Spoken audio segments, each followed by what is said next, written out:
The controllers got 90% of one payment, 80 to 90% of one payment. They missed the second paycheck.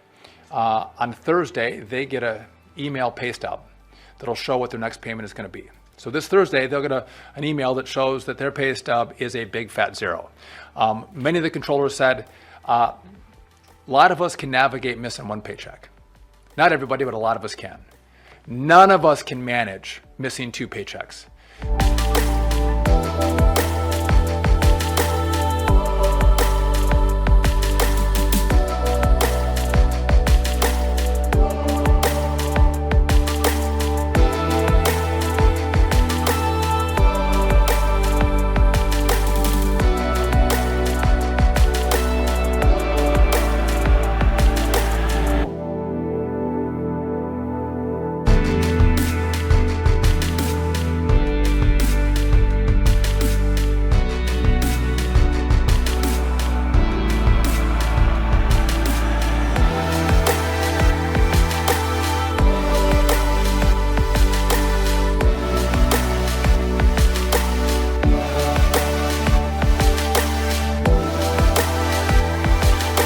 So if you bring us to a week from today, Democrats, you will see mass chaos, you will see mass flight delays, you'll see mass cancellations, and you may see us close certain parts of the airspace because we just cannot manage it because we don't have the air traffic controllers.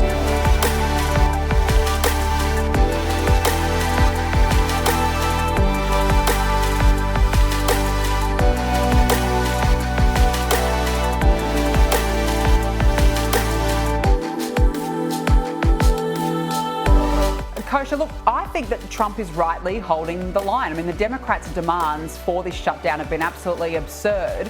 How do you see this playing out? It's just going on and on. Yes, the last record was 35 days in Trump's first term, and I think we're right around that now, or even surpassing it in short order.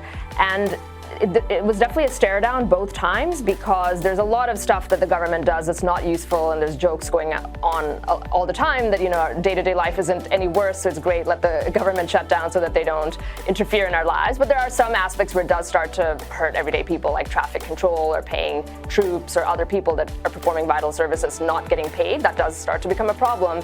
And so typically one side will stare down the other and hold those issues as the reason, the leverage to do so. Last time, it was President Trump who caved and in the end made concessions for whatever he was holding out for. This time it's different because the One Big Beautiful bill was passed before the shutdown, and that has by and large funded Trump's agenda and everything that he wants to do with deportations and the wall and tax cut permanency, etc. So it's really the other side that doesn't have leverage, the Democrats right now, and it's just a matter of who blinks. It looks like he is holding down the line since his agenda is funded and he's got other means to provide relief for those other issues, and the Democrats are going to have to be the one to capitulate because they don't have leverage. But so far, you know, they've surprised many, I think, by holding out as long as they have. So we shall see, but I think hopefully we're getting close to the end. Well, you certainly hope so, but yeah, I don't think that Trump is going to back down. It doesn't seem that way.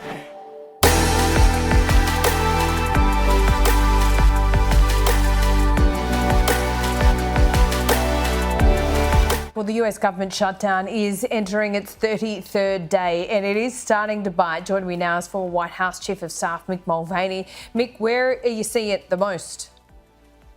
Mostly at the airports right now. In fact, it's one of the few places you are seeing it. Keep in mind, Laura, that even though a government shutdown is a big deal, if you measure it by the dollars, not the number of people involved, but the dollars, only about 15% of the government is shut down. So the large entitlement payments are going out, Social Security, Medicare, Medicaid, etc.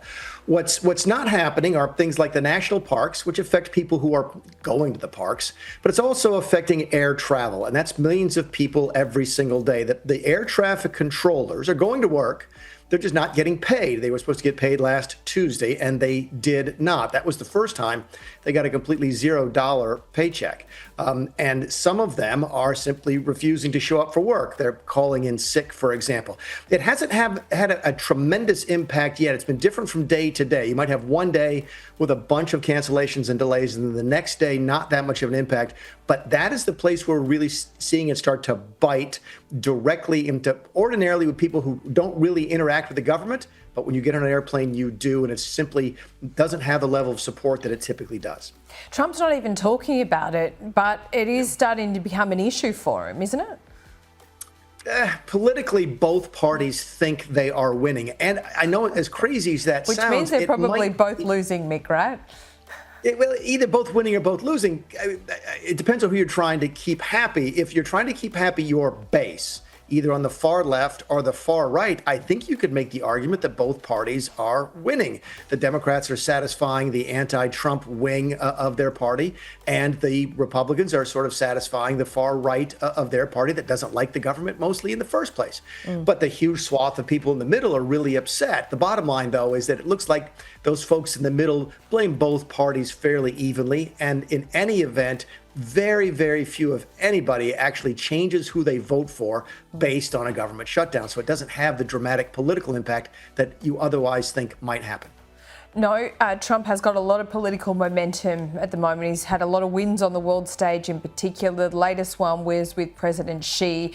I mean, they looked affable enough. They looked like they got along. They said they've made deals on trade. And Trump, even in the last couple of hours, has hinted at a secret pact.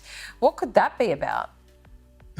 Who knows? I have no idea. And I don't think anybody really does. Keep in mind, Donald Trump does tend to think out loud. So if he mentions that one time, then you can sort of, pay attention to it. If he mentions it 5 or 6 times, then you have to actually figure out what it means. It was a good meeting with President Xi in South Korea. It wasn't a comprehensive victory, wasn't a huge trade agreement on all topics, didn't sort of, lower the temperature between the countries very much, but it did move the ball in the right direction. And the relationship between the two men seems to be as strong as it ever has been. And keep in mind, one of the things you worry about if you're an American, if you're Chinese, if you're sort of anybody in the Pacific is, what does the relationship look like? If Donald Trump picks up the phone to call President Xi, will he take the call, and vice versa? And right now, I think the answer is yes. So it's this cold peace, as opposed to a cold war that we had with the Soviets. This cold peace that we sort of had with the Chinese has warmed up a little bit, and that's good news. But